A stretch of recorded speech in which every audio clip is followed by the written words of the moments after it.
Chers élèves, bonjour. On se retrouve pour la deuxième séquence de sujet bac D 2017. L'exercice 2 comprend 4 questions. On présente ici une séquence d'ADN. La première question propose de reconstituer un brin de manière à retrouver la molécule d'ADN. Ici, c'est une molécule monocaténaire et on sait que la molécule d'ADN est bicaténaire. Et donc, on reconstitue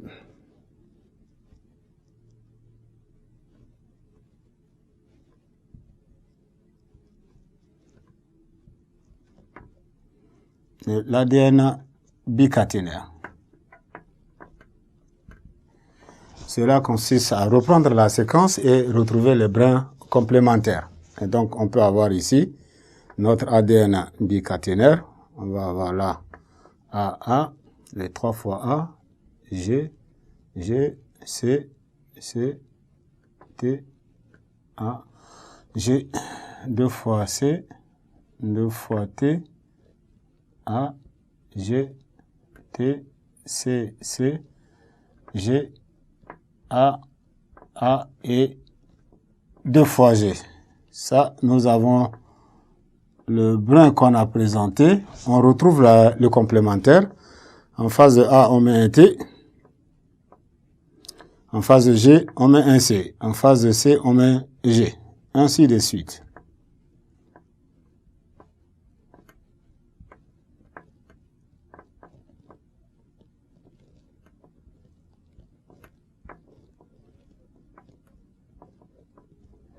Et on réalise les montants et on place les liaisons hydrogène.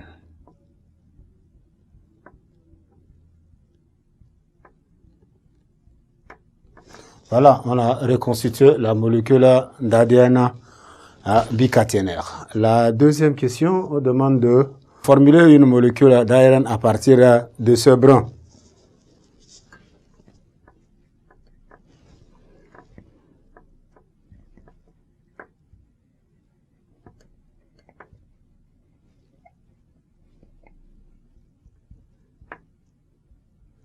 Alors ici, on a deux brins. Il y a le brin qui a été donné, le brin complémentaire. Pour retrouver l'ARN formé, on prend le brin complémentaire tout en remplaçant le T par U. Et donc, on retrouve ici notre ARN,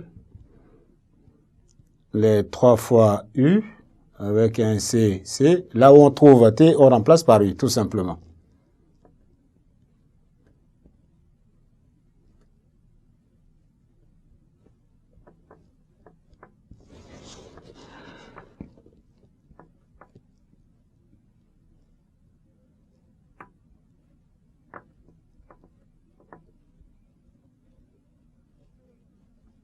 Voilà, on a reconstitué notre ARN messager. La troisième question, on demande d'établir la différence entre les deux types d'acides nucléiques. Les acides nucléiques ici sont justement l'ADN et l'ARN. Et là, pour établir la différence entre les deux molécules, on peut passer dans un tableau et cela va rendre les choses beaucoup plus faciles. Troisième question. Différence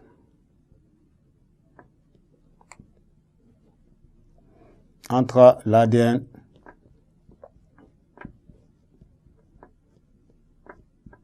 et l'ARN. Et on dit à partir de cette différence, il faut justement réaliser un tableau et cela va rendre les choses beaucoup plus faciles.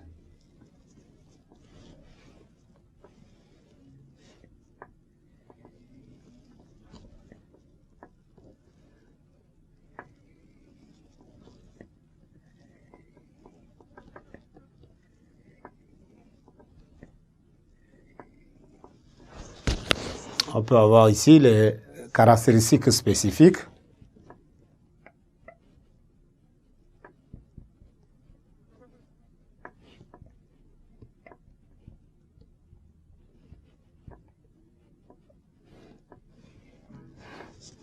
D'un côté, on peut avoir l'ADN. De l'autre côté, on peut avoir l'ARN. Et ici on peut mettre l'accent sur les caractéristiques communes.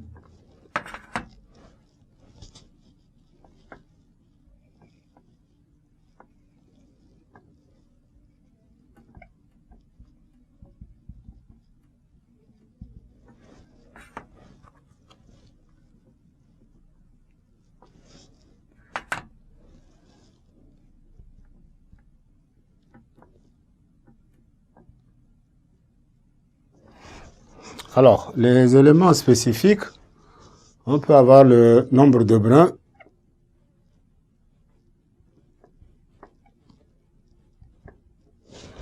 On peut aussi avoir le sucre. On peut avoir les bases azotées.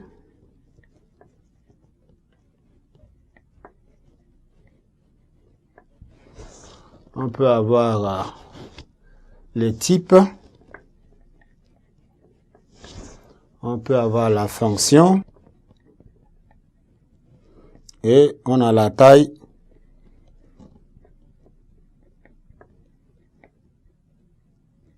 Et la durée de vie. Et donc, ces éléments réunis nous permettent de faire facilement une différence entre les deux acides nucléiques.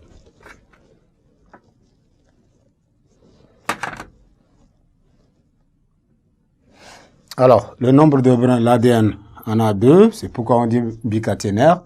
L'ARN a un seul brin. Le sucre, ici, on appelle le désoxyribose.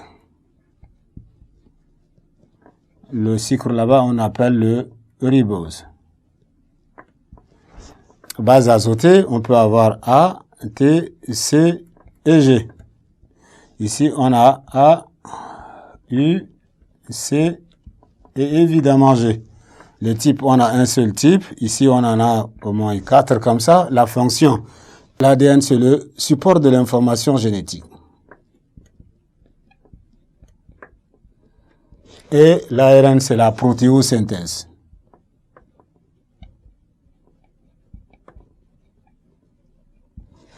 On a la taille. On a taille comme durée, longue. Ici, la taille comme durée courte. Et là, on a les éléments communs nous permettent de retrouver ici l'acide phosphorique.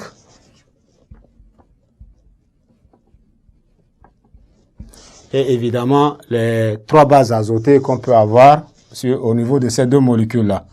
Adénine, cytosine et guanine. Voilà le tableau qui permet, n'est-ce pas, de faire la différence entre l'ARN et l'ADN possible.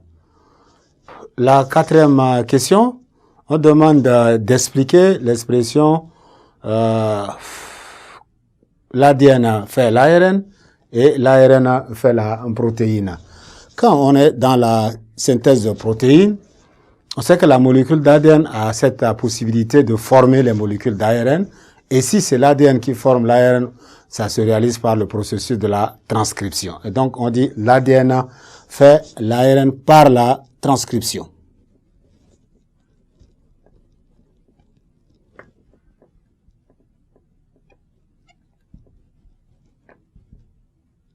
Et en fonction de leur rôle, évidemment, on sait que les ARN sont capables de former, n'est-ce pas, les protéines. Donc, la synthèse des protéines, à partir des ARN, on appelle ça la traduction. Donc, on dit l'ARN fait la protéine par la traduction.